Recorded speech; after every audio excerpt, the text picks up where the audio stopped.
journey of life. Beautiful, beautiful, beautiful. Okay, so our next presenter is on cue. She's none other than the lady we fondly refer to as the Queen of Compounding. She's from New Mexico in the US. She has built a thriving compounding practice and an international reputation for excellence. The delectable, ever smiling, pretty. She doesn't look like a pharmacist, does she? I assure you she wears several hats. She would have loved to be here, but that's the way it is. So please join me to welcome Dr. Ndidiamaka Okpareke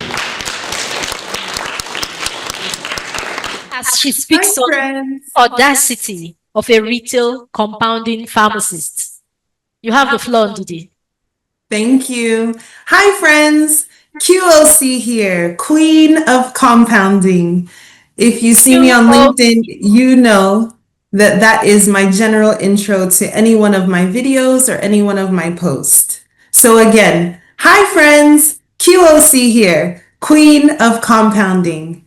I am so sorry that I cannot be there in person with you. What a shame.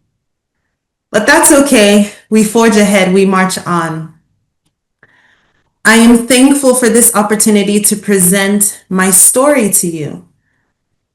You know, when Brother Ben contacted me and said, hey, let's do something for Africa. Initially, I thought, wow, that's a very tall order. How do we do that? But here we are today, you know, only because we chose to have the grit and the tenacity to organize ourselves and decide, yes, Africa also deserves the very best. I have seen compounding do wonders for many people throughout my community. And there's no reason why we shouldn't also have the best in our communities back home. I am a true daughter of the soil. I am currently living in Rio Rancho, New Mexico, which is where I first chose to invest as a compound pharmacist. You see, I've been a pharmacist for almost 20 years. I have served in the hospital industry, in the retail industry, nuclear pharmacy as well. But where I have found my passion is in compounding pharmacy, simply because I've seen how it successfully changes lives. It gives you the tools that you need to optimize health and wellness for your patients and your clients. So without further ado, let me present my story, because as I thought about what would I say if I were with you in person or if I have to come to you via video? What would I say? The best thing I can do is tell you my story in hopes that it would inspire you to take that leap of faith like I did in 2016 and 2017. Leave the industry, leave the main practice of pharmacy and forge a different path, because you want to see a difference in the people who are coming to you.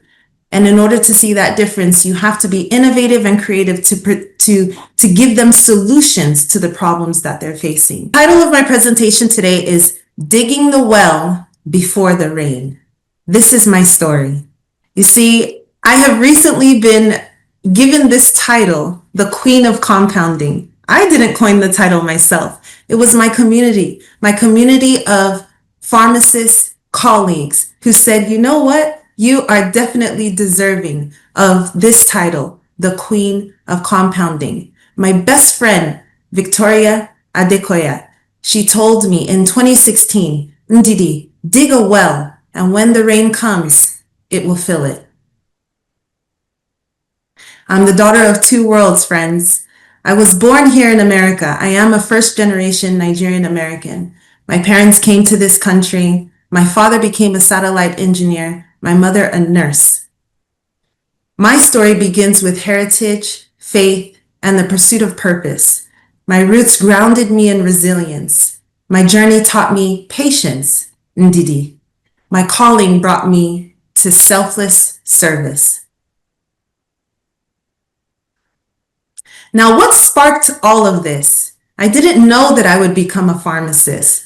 My father told me, Amaka, you must be a medical doctor, which which is something that we first generation Nigerian kids here in America, we hear quite often. So I said, okay, I'll become the doctor you want me to be. I'm smart enough. But boy, oh boy, did I have something in store. While I was in undergrad, I traveled to Nigeria by myself and I worked at JUTH, JUTH University Teaching Hospital in Plateau State.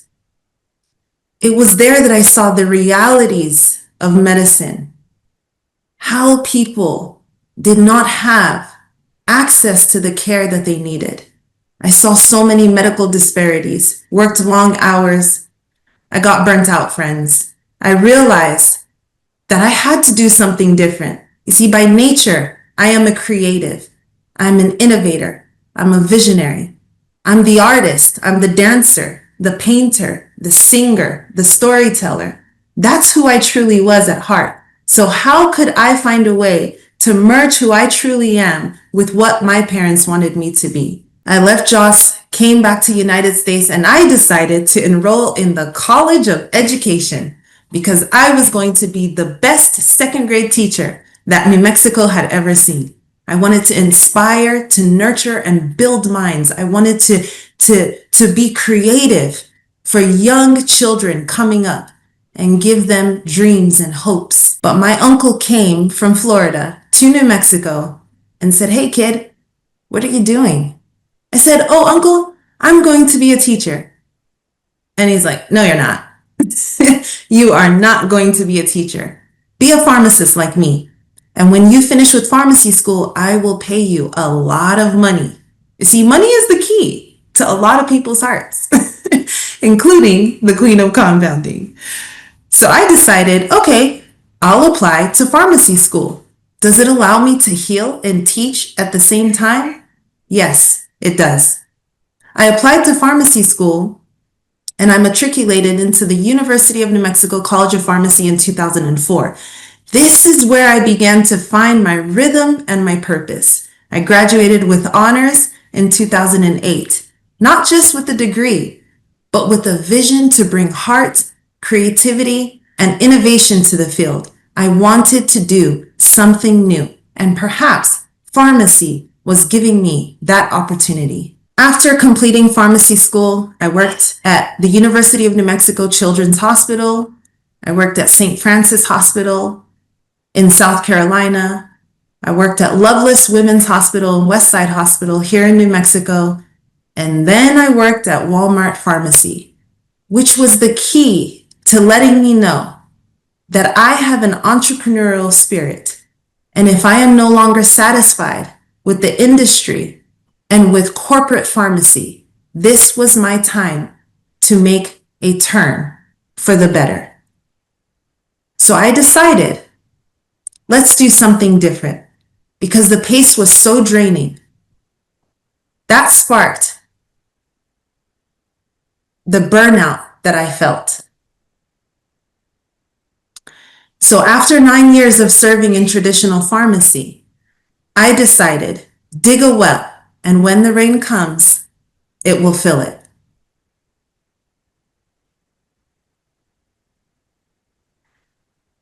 I found land, I found a property. I decided I'm going to build a new kind of pharmacy, a pharmacy that has no retail portion, but only compounding. The reason was because retail pharmacy in the United States can be seen as daunting and hard and very repetitive. You see the same sick people every single month.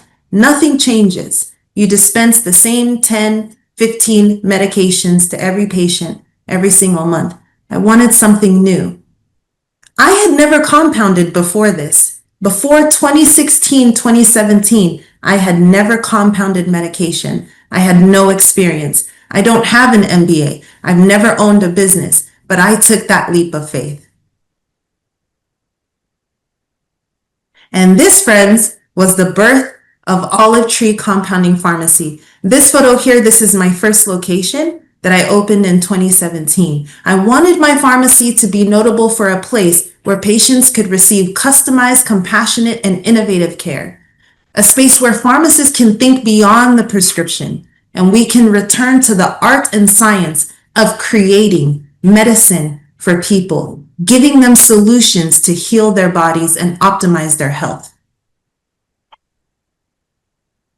So, why compounding? Well, compounding is the art and science of customized care. You see, friends, pharmacy is so dynamic. It bridges every discipline in healthcare, but compounding is in the soul of healthcare. Truly in the soul. It's where science meets creativity. This photo here is me in my first lab, where I have a hood, I have an EMP machine, an ointment mill, and friends, I taught myself how to create medicine. I had very few resources, very limited financial resources, and I taught myself. I had to be intentional with every solution that I created. I had to understand that every prescription was personal and that every patient is unique. Friends, I decided not only do I want to own a pharmacy, but this pharmacy must outlive me. It must go beyond me. One day, I will not be here, but Olive Tree will go on. So how do you do that? Well, you have to inspire. The door that was open for you, as you walk through, make sure to leave it open for others. So I created a summer program. Quite frankly, because I didn't have enough business in the first year, I designed this program to bring young students into the pharmacy to show them how to be a compounding pharmacist just for a day. And they would ask me, Dr. Didi, what is a troche? Dr. Didi, what is a suppository? Dr. Didi, can I rub this cream on my skin? I taught them mathematical equations in pharmacy. I taught them pharmaceutical elegance. These are terms that I wanted these students to know. They're beyond their scope of learning now, but one day they may lead to something greater than what Olive Tree has been to them. Another spin-off of Olive Tree Compounding Pharmacy is my skincare line, olivetree.skin. I created this skincare out of my lab.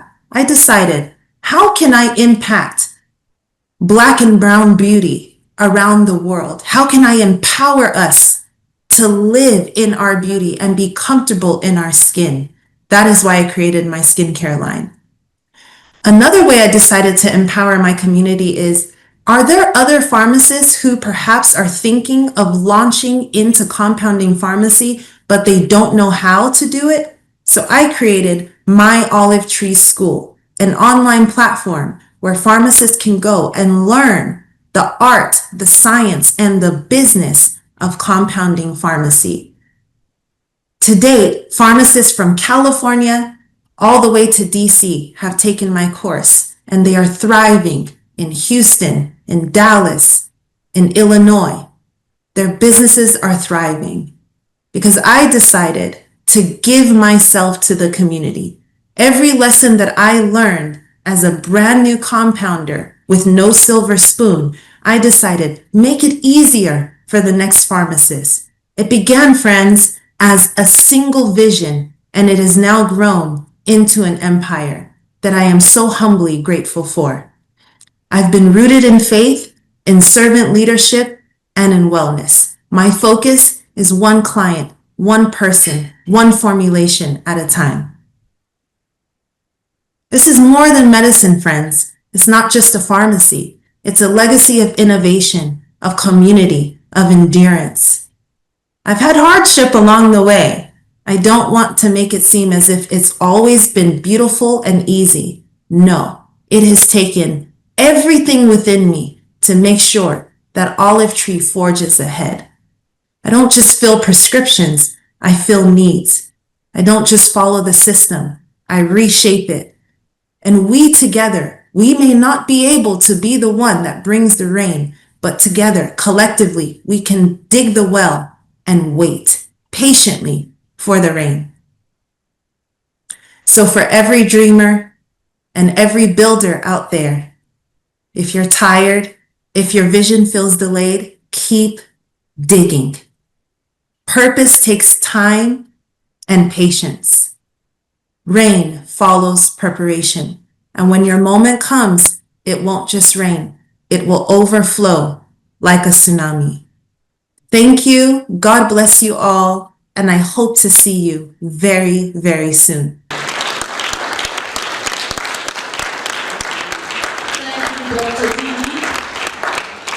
That really was very inspiring. Talk about audacity. Let's give it up one more time for the queen of compounding.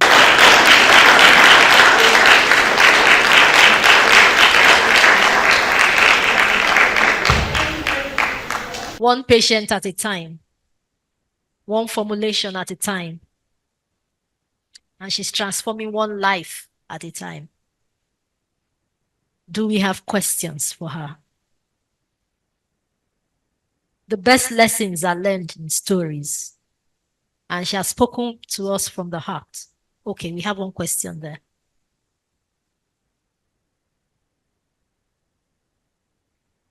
All right. Thank you so much for your presentation. So my question is, were there time where you were discouraged and what kept you going? Thank you. Thank you for your question. Yes, thank you for your question. You know, to tell you the truth, yes, I've been discouraged many times. You see, in 2020, I was able to secure funding, more than $1 million of funding to build my own commercial real estate. And unfortunately, with the devastation of, with the economic devastation of COVID, I wasn't able to follow through with that dream. So by the time I wanted to use the money was no longer available. And I was at risk of losing absolutely everything, you know, my home, my land, everything. But you see, I decided to fight. Anything that is worth doing, you must do it well. And if you're going to do it well, it takes a certain tenacity. It takes a certain viciousness. You have to have a fight within you. I've even been discouraged by clients coming into the pharmacy and saying, you can't be the pharmacist. Why? Is it because I'm a Black woman? I am the pharmacist. How can I help you?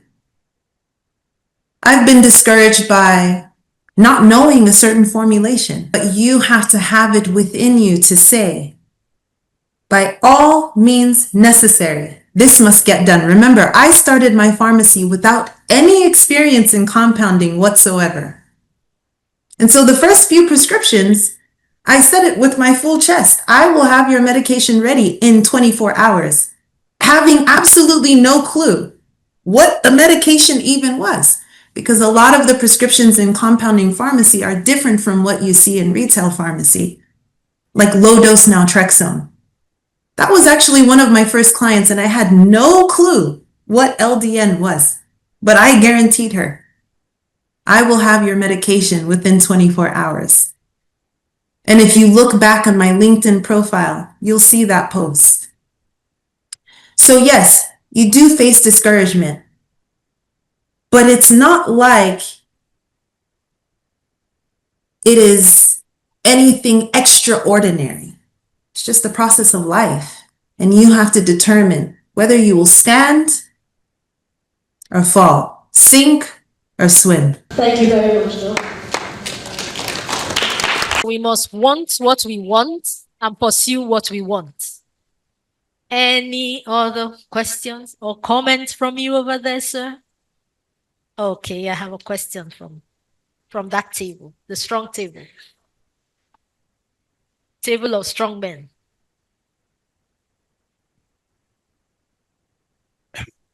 Thank you for the beautiful lecture. My question has to do with asking your experience about API. In this part of the world, the API market is not well controlled. And therefore, for those of us who pick interest in compounding, we sometimes very skeptical about getting those things. But I know there exists a suspending system, all encompassing, that is packaged as a suspension, that is buffered to enhance compatibility, that is also flavored to improve palatability. What, if you have any access to any, I want you to share your experience. Why I'm asking this question is, when I started, it was a problem about this API. So I engaged a company in Malaysia that had a suspension system for oral preparations. I got them, but I wanted to get approval from NAFDAC concerning the use of it for my ongoing compounding. If you had ever used one, or you use them, you use the API separately, or you get a system, a compounding system, the one I'm talking about, and what is your experience with them? First, about the profitability, about safety, and what other thing? Stability. So if you can share your experience, so that may further enhance our determination to push on with the new drive. Thank you. Thank you so much for your question, sir. Yes, suspensions are in high demand.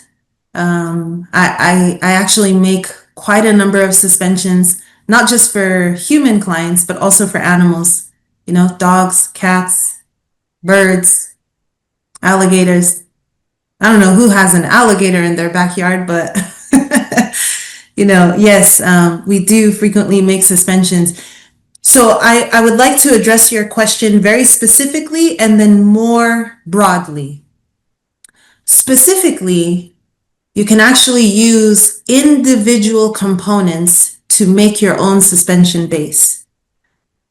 You can use MCT oil, you can use almond oil, grapeseed oil, silica gel, flavor.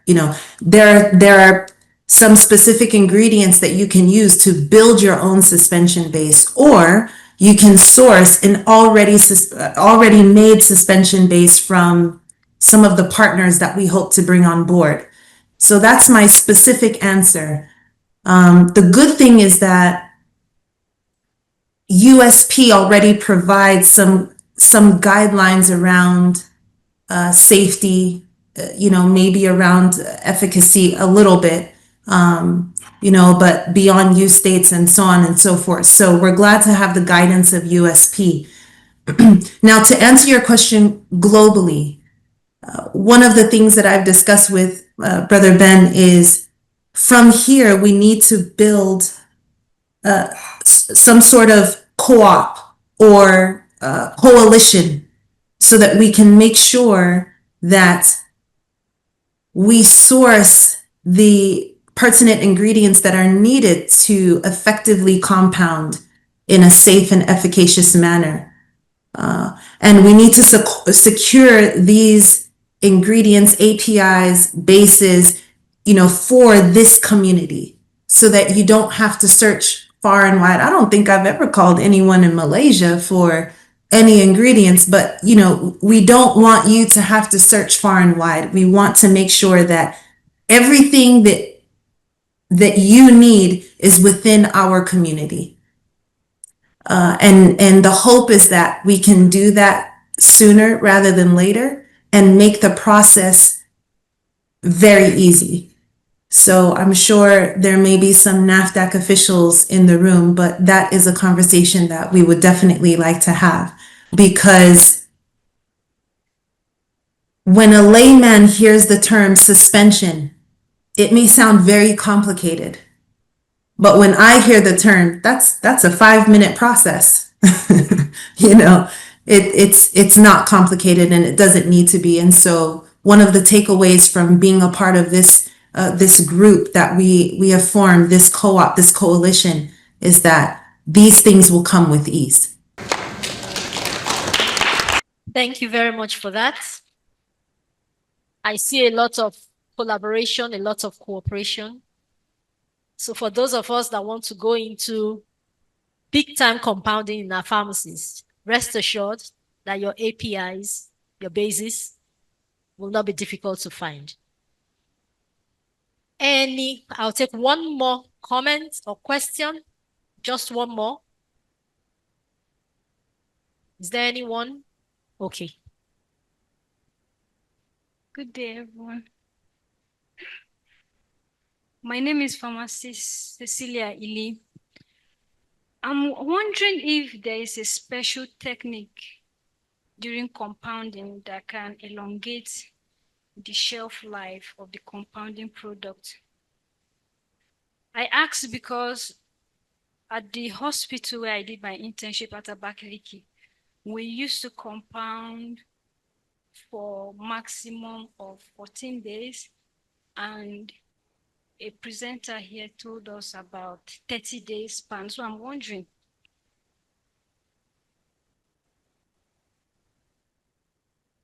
Dr. Ndidi, did you get that? Yes, I believe the question was centered around beyond use states. Is that correct? It's centered around the shelf life of compounded products, yes. Yes. Thank you for your question.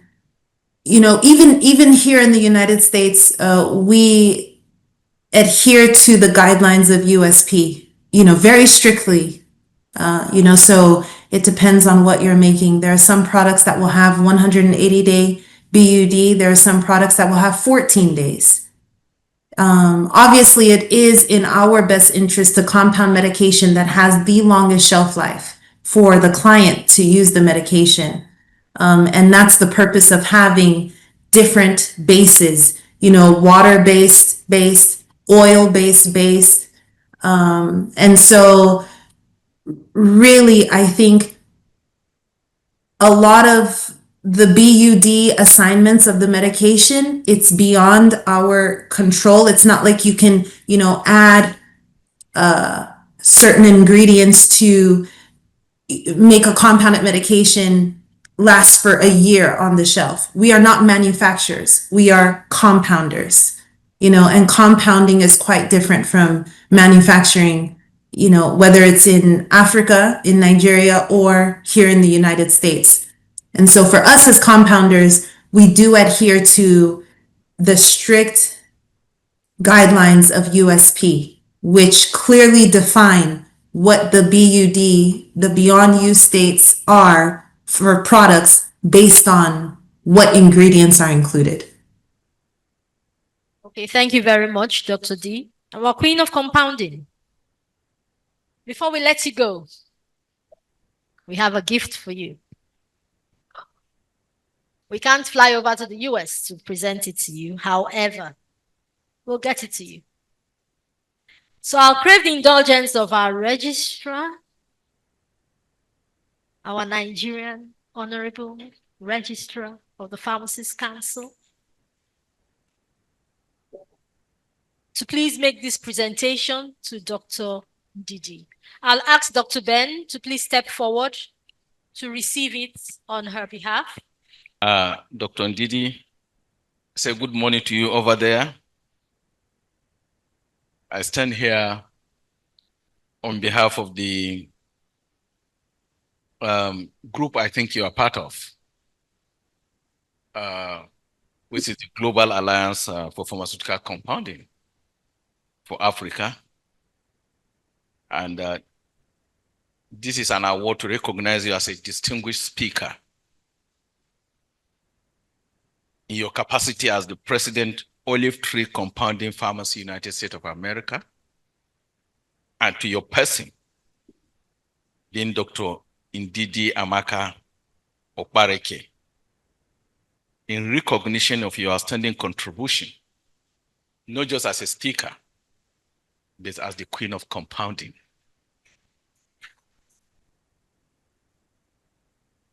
At this inaugural Compounding Summit, and for inspiring us, and of course, inspiring the advancement of pharmacy practice, innovation, and personalized medicine care across Africa. Presented with gratitude by Global Alliance for Pharmacy Compounding in Africa. Today being October 9, 2025. Beautiful.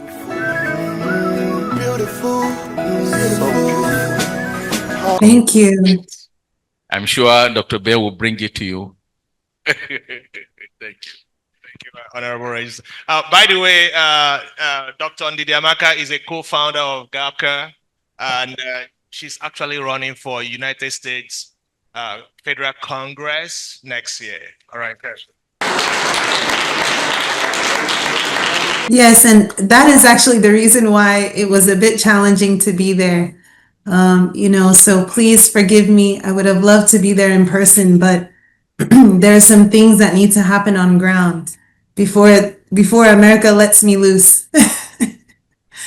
Thank you very much. So we wish you all the very best as you contest and continue to compound. Keep the smile on. Thank you. Enjoy the rest of your day.